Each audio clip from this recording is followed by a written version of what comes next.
Assalamualaikum warahmatullahi wabarakatuh. Berjumpa lagi anak-anak pada pembelajaran kimia setiap hari Kamis. Mungkin ada yang perlu disampaikan bahwa insya Allah hari Senin tanggal 13 September mungkin kita mulai tatap muka, tetapi kita bertahap ya. Nah, alhamdulillah eh, untuk hari Senin ada jadwal di beberapa kelas, diantaranya ada kelas IPA 1, IPA berapa ya? IPA 2 kalau tidak salah. Nah, nanti kita akan bertemu tetapi hanya 50% ya. Nah, anak-anak pada hari ini Ibu masih menjelaskan eh, tentang masih elektrolisis, tapi bagian ketiga ya. Elektrolisis bagian kedua kemarin membahas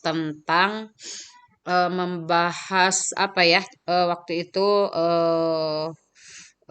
apa di katoda dan anoda itu bisa berbeda dengan ion yang dihasilkan begitu ya.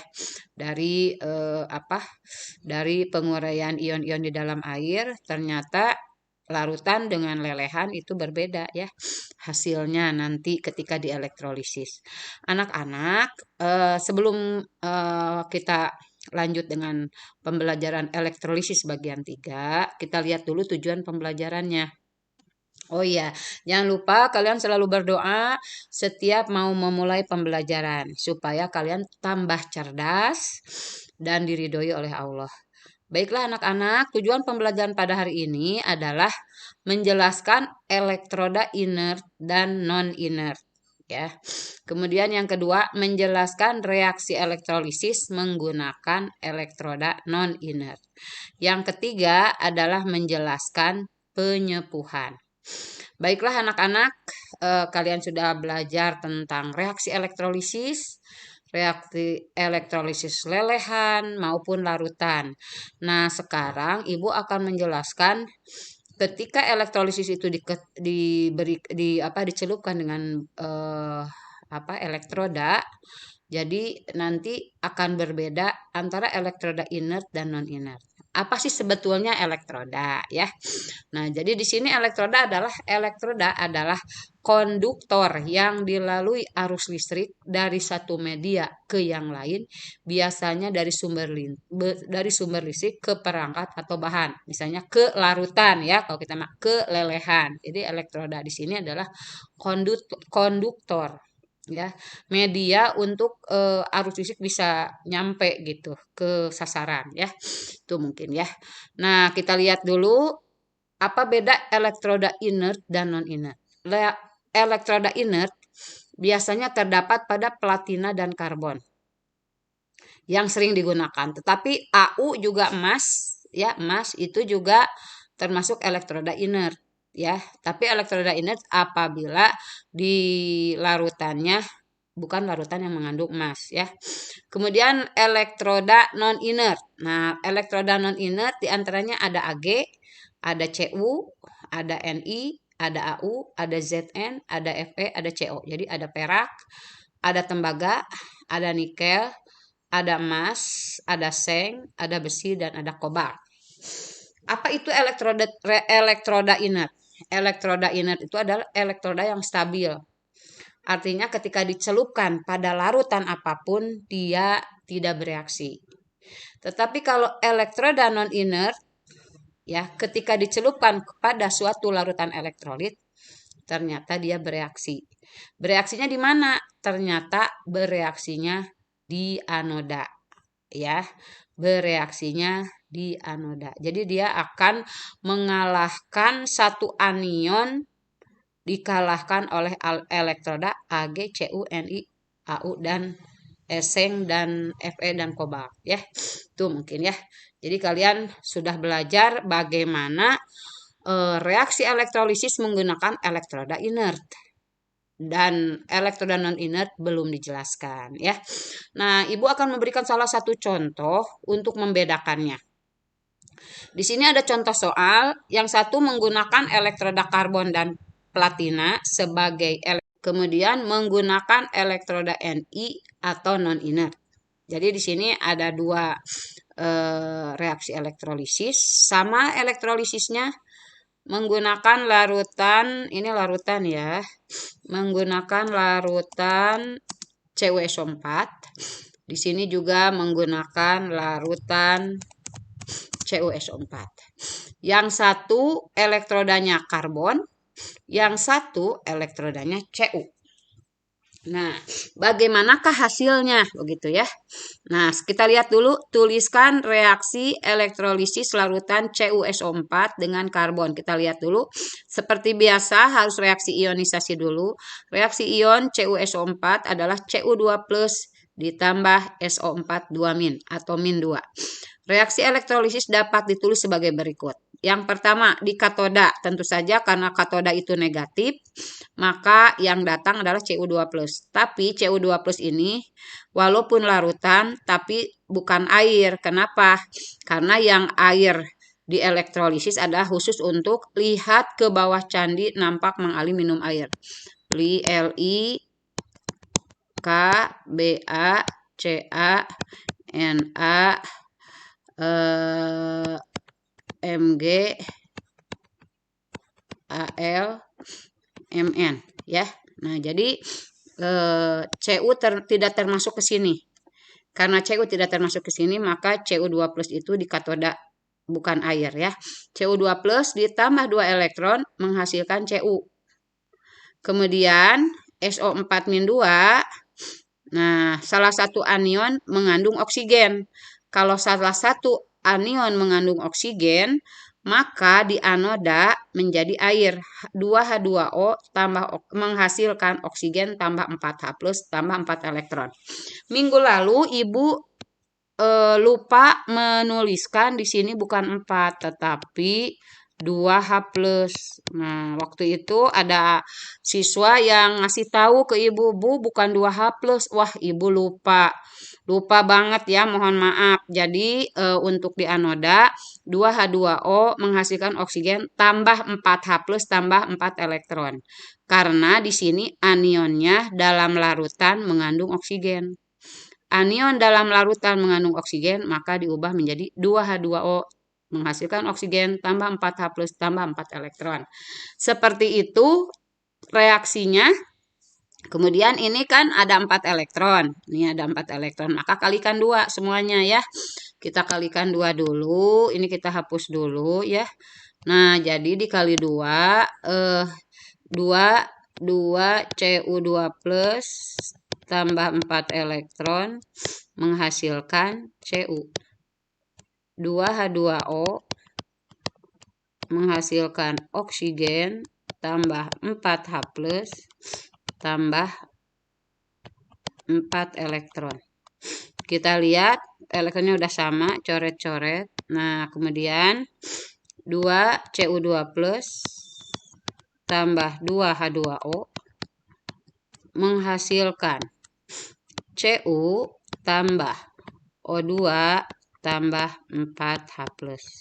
Nah, ini yang ada di anoda, ini ada di katoda ya. Gitu. Jadi ini ada di katoda, ada di anoda. Jelas ya? Jadi untuk reaksi elektrolisis larutan CuSO4 dengan elektroda C. Kita hapus dulu ya supaya jangan pabalatak. Nah, sekarang bagaimana kalau reaksi elektrolisisnya menggunakan elektroda Cu? Nah, kalau misalnya tuliskan reaksi elektrolisis larutan CuSO4 dengan elektroda Cu. Beda ini. Ini tembaga Cu, ini karbon C. Reaksi ionisasi seperti biasa diuraikan dulu menjadi Cu2+ tambah SO4-2. Reaksi elektrolisis dapat ditulis sebagai berikut. Di katoda tetap Cu2+ sama ya. Di katoda Cu2+ tambah 2 elektron menghasilkan Cu. Tapi di anoda, nah di anoda beda lagi nih. Khusus untuk non-inert. Menggunakan Cu, ini bukan Ni ya. Menggunakan Cu. Nah menggunakan Cu. reaksi elektrolisis dapat ditulis sebagai berikut, yaitu di anoda. Jadi di anoda bukan SO4-2 di sini. Bukan air juga, ya. Tapi elektroda Cu lah yang dimasukkan ke sini. Cu menjadi Cu2+ ditambah 2 elektron. Ya, gitu. Nah, kemudian kita hapus dulu ya, biar ini.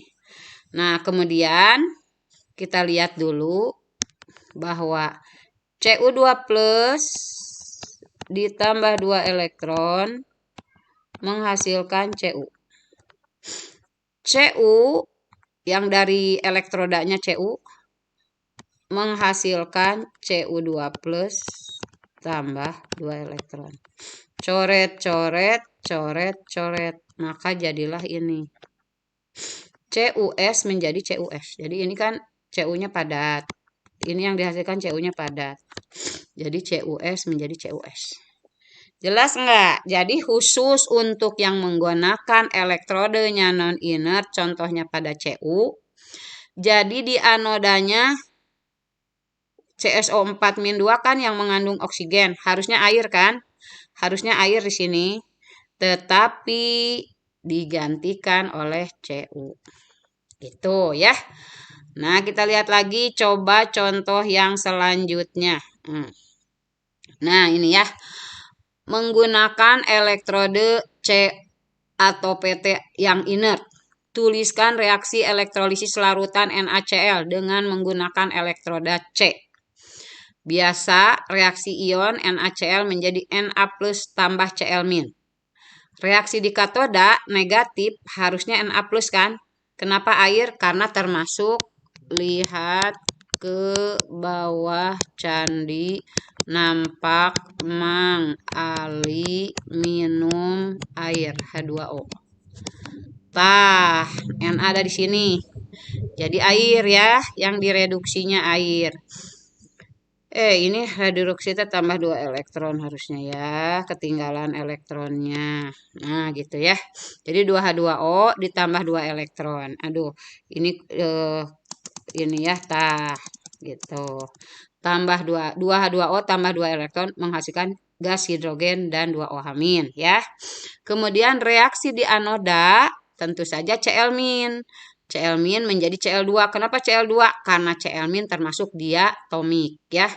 Nah, ini apabila menggunakan karbon. Karena ini inert jadi tetap Na+ diganti jadi air, Cl- menjadi 2 Cl- menghasilkan Cl2 tambah 2 elektron. Akhirnya setelah dijumlahkan, ini dicoret, maka 2H2O tambah 2 Cl- menghasilkan gas hidrogen ditambah 2 OH-. Nah, ini ada di katoda. Ini ada di anoda. Gitu ya. Nah, kemudian bagaimana kalau menggunakan elektroda Ni non-inert dengan reaksi elektrolisis larutan yang sama NaCl tapi dengan menggunakan elektroda Ni. Seperti biasa, reaksi ion NaCl menjadi Na+ tambah Cl-. Reaksi di katoda seperti biasa karena Na+ itu termasuk yang kurang dari air maka di sininya air ya yang direduksinya. Ini 2H2O tambah 2 elektron menghasilkan gas hidrogen tambah 2 OH-. Reaksi di anoda harusnya Cl- kan? Nah, itulah di sini elektrodanya berperan. Jadi yang masuk adalah Ni bukan Cl-. Kenapa? Sama. Elektroda yang mudah dioksidasi adalah Ni dibanding Cl. Jadi nanti kalau ada soal yang menggunakan non-inert, maka kalian ganti reaksi di anoda menjadi elektrodanya. Jadi Ni menjadi Ni2+ ditambah 2 elektron. Penggunaan non-inert ini, ya, elektroda non-inert ini, itu bisa digunakan pada penyepuhan. Kalau kalian ke pasar, nanti ada yang jualan emas. Di sana emas semprotan. Nah, emas semprotan itu buat wanita-wanita yang ingin menggunakan perhiasan, tetapi kekurangan keuangan. Nah, bisa menggunakan itu karena mirip sama dengan aslinya begitu ya. Asal kaliannya menyimpannya hati-hati. Jadi kalau sudah dipakai misalnya ke undangan, kemanalah acara-acara supaya kalian lebih cantik, lebih menarik. Nah, jadi bisa menggunakan cara elektrolisis maka yang disebut dengan penyepuhan ya, disebut dengan penyepuhan. Seperti apa sih penyepuhan? Nah, kita lihat dulu ya. Penyepuhan ini ada soal nih ya. Seorang anak bernama Bromin ingin membuat sendok dari perak. Karena sendok yang dia punya terbuat dari besi. Apakah yang harus dilakukan oleh Bromin?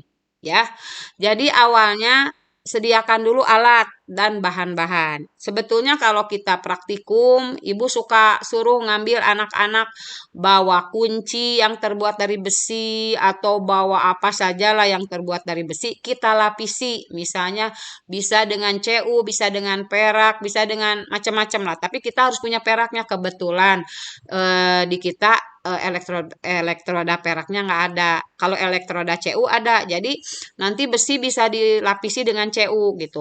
Alat-alatnya apa saja? Gelas kimia berukuran 1 liter. Kemudian power supply. Power supply itu listrik, langsung listrik ya, langsung dicolokin ke listrik. Atau baterai 1,5 volt sebanyak 5 buah dipasang seri. Kemudian gelas kimia ukuran 1,5 liter. Batang pengaduk, maksudnya di sini kita membuat larutan dulu AgCl ya. AgCl kan serbuk ya. Nanti kita buat ya 1,5 liter lah dibikin ya buat beberapa kali percobaan. Kemudian bahan-bahan. Satu, ada elektroda perak. Kedua, ada besi Fe yang berupa sendok. Yang kedua, larutan AgCl. Karena Fe ini akan dilapisi dengan Ag atau perak. Perak kan Ag ya. Perak itu Ag. Nah, perak itu Ag. Karena akan dilapisi dengan Ag atau perak, maka larutannya harus disesuaikan. Maka larutannya AgCl yang ada Ag-nya. Jadi maka gunakan larutan AgCl. Seperti apa gambarnya? Nah, seperti gambarnya seperti ini nih. Nah, ya, sendok besi di sini ada elektroda perak. Nah, yang jadi masalah kalian akan menempatkannya di mana? Apakah Ag di katoda? Apakah Ag di anoda? Besi di katoda atau besi di anoda. Nah, sekarang bagaimana? Jangan sampai salah. Kalau salah menempatkan, maka nanti malah terbalik. Malah Ag ditutupi oleh besi, ya. Jadi jangan sampai terbalik. Sekarang kalian harus tahu mana yang teroksidasi, mana yang tereduksi. Jadi kalau ingin membuat penyepuhan, ya artinya misalnya sendok besi dilapisi dengan perak kan jadi bagus. Nah, supaya lebih penampilannya bagus, maka sediakan perak. Bisa juga sediakan emas ya. Jadi seperti apa? Nah, untuk ini kalian kira-kira di katoda yang mana, di anoda yang mana. Nah, ya. Nah, jadi khusus untuk ini eh, ada cerita ini ya.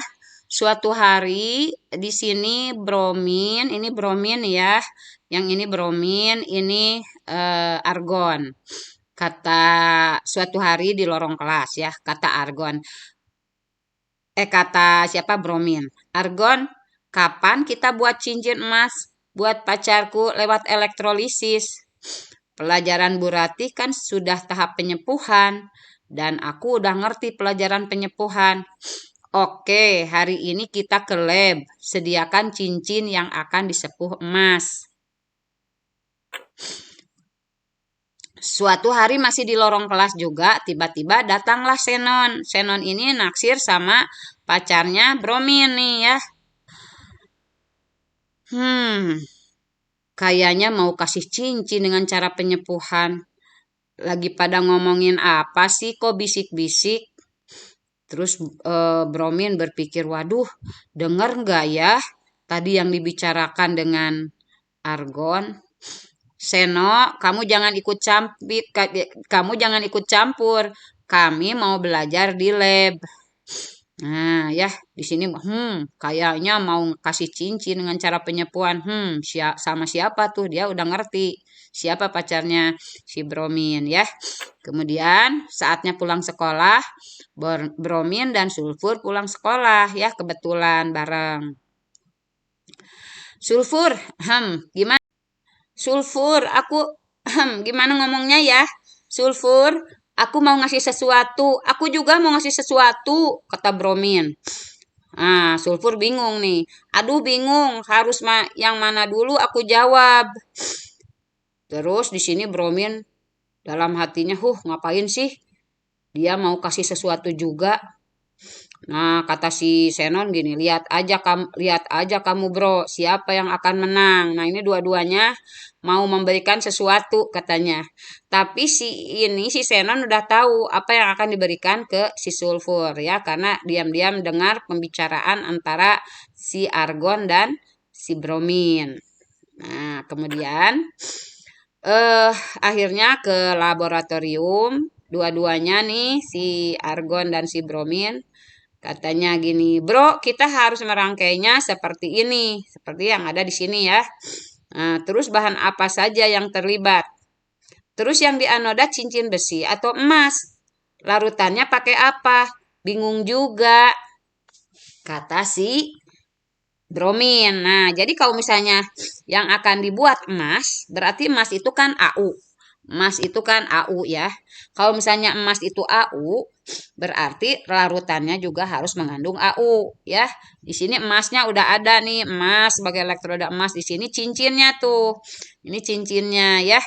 Nah, kemudian menurut kamu yang akan larut apa atau yang menjadi ion? Jangan sampai terbalik nih. Kalau terbalik wah gagal. Jabaning hari Sabtunya mau ketemu sulfur ya. Berarti cincin yang ada di katoda ya. Cincin yang ada di katoda karena di katoda itu tidak jadi ion, direduksi. Berarti yang ini yang harus dioksidasi ya. Larutan yang digunakan AuCl3 kan? Karena emas itu AU kan? Maka larutan yang digunakan adalah harus mengandung emas juga, AuCl3 kan? Kata si Bromin ya. Terus setelah diceritanya kan setelah disepuh ternyata hasil cincinnya bagus. Wow, cincinnya bagus banget hasilnya. Wah, pasti Sulfur suka. Bagus banget, sempurna seperti asli. Ya, kalau apa namanya mereaksikannya bagus ya pasti hasilnya bagus juga ya. Kemudian, nah suatu hari Argon ngajak Sulfur ketemuan di kafe. Aduh, kafenya mini mewah ya. Makasih Argon, aku diajak ke kafe dan ditraktir lagi. Sama-sama, kata Bromin. Hehe, ini aku ada mau dikasih buat kamu, katanya gitu. Hah, bagus banget. Apakah Bromin? Bromin punya uang? Ini kan cincinnya sepertinya mahal. Terus si Bromin suka enggak ya sulfur? Tuh ya. Kemudian eh gimana suka? Suka banget, tapi alhamdulillah ini berpikir sebetulnya si Bromin tuh punya uang nggak bisa ngasih cincin sebagus ini gitu. Nah, suatu hari di kelas ketika istirahat ya pada hari berikutnya gitu pas masuk sekolah lagi, nih diam-diam si Senon itu mendekati sulfur. Kamu tahu Bromin dan Argon membuat cincin imitasi. Emang kenapa kata sulfur? Iya coba, masa dikasihkan sama pacarnya yang imitasi? Kok kamu tahu imitasi? Kata Sulfur. Ya, aku kan dengar. Katanya mau buat cincin buat kamu. Nah, ya ngebocorin nih si Senon. Biar si Sulfurnya jadi nggak suka. Aku akan kasih kamu emas yang asli. Cincin dan gelang, kata Senon. Kan Senon suka banget nih sama si ini.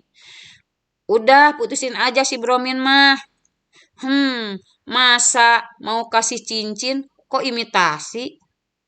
Terus ini sulfur ini anaknya baik tidak matre, tapi bromin anak baik. Gak mungkin aku putusin. Nah, makanya jadi anak baik ya. Nah, akhirnya walaupun dia kasih cincin imitasi, tapi aku menghargainya.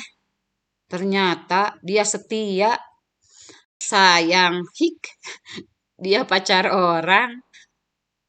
Jadi si sulfur ini termasuk anak yang setia, yang baik, tidak matre ya. Gitu ceritanya. Nah, tiba saatnya pulang, Xenon menyusul Bromin. Bromin, sulfur cerita ke aku, katanya kamu kasih cincin imitasi, pada enggak ya. Karena ini ingin merebut si sulfur aja dari si Bromin. Katanya kamu kasih cincin imitasi, katanya sulfur jadi ingin putus. Dari mana dia tahu kalau cincin itu imitasi? Waduh, minta putus lagi. Nah, bersambung anak-anak. Nanti kita lanjutkan ya pada pembelajaran berikutnya. Ya, anak-anak, kita lanjutkan lagi tadi pelajaran apa penyepuhan. Nah, tadi penyepuhan kan cincin ya yang dibuat oleh si bromin dan si argon ya. Jadi sendok besi ini harus diletakkan di katoda. Di katoda kan reduksi, di anoda kan oksidasi. Kalau misalnya di eh, dioksidasi berarti nanti terkikis ininya karena mengalami oksidasi. Makanya di sini harus tereduksi. Nah, karedok katoda reduksi, maka letakkanlah besi sendok besi ini di katoda dan perak di anoda begitu ya. Bagaimana reaksinya? Nah, reaksinya kalianlah yang menuliskan ya sebagai latihan latihan keberapa ya? Sebagai latihan untuk mengerjakan hari Kamis ini ada tugas cuma kalian mengerjakan ini dan nanti ada tugas lagi ya. Nanti Ibu belum share di ini, belum share di sini. Baiklah anak-anak, di sini ada tugas latihan soal. Yang pertama, tuliskan reaksi elektrolisis larutan Kf dengan menggunakan elektroda C. Yang kedua, tuliskan reaksi elektrolisis larutan Kf dengan menggunakan elektroda Seng. Ya. Kemudian yang ketiga ya, yang ketiga masih sama sih. Yang ketiga ini nih soalnya ya. Tapi ininya pakai lelehan. Nah, lelehan, lelehan, ih, lelehan, lelehan, KF. Nah, elektrodanya kobalt. Nah, cewek ya. Jadi di sini ada 3 soal. 1 soal, tuliskan reaksi elektrolisis larutan KF dengan menggunakan elektroda C. Ini inert ya. Tuliskan reaksi elektrolisis larutan KF dengan menggunakan elektroda Zn. Non-inert. Awas Zn. Kemudian tuliskan reaksi elektrolisis lelehan KF dengan menggunakan elektroda kobalt. CO. Nah, ini juga non-inert. Baiklah anak-anak, sampai di sini dulu. Jangan lupa video ini harus dirangkum, kemudian dikerjakan tugas latihan soalnya ya.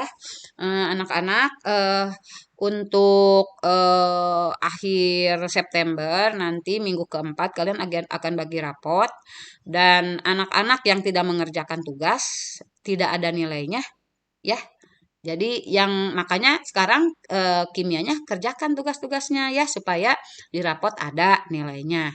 Kalau ikut ulangan tapi tanpa tugas, kecuali kalau ada sama sekali misalnya nggak ngerjain tugas, tetapi kalian ikut ulangan, nggak akan ada nilainya kimianya. Tapi kalau ada tugas sekali 2 kali lah, nggak apa-apa. Insya Allah ada nilainya.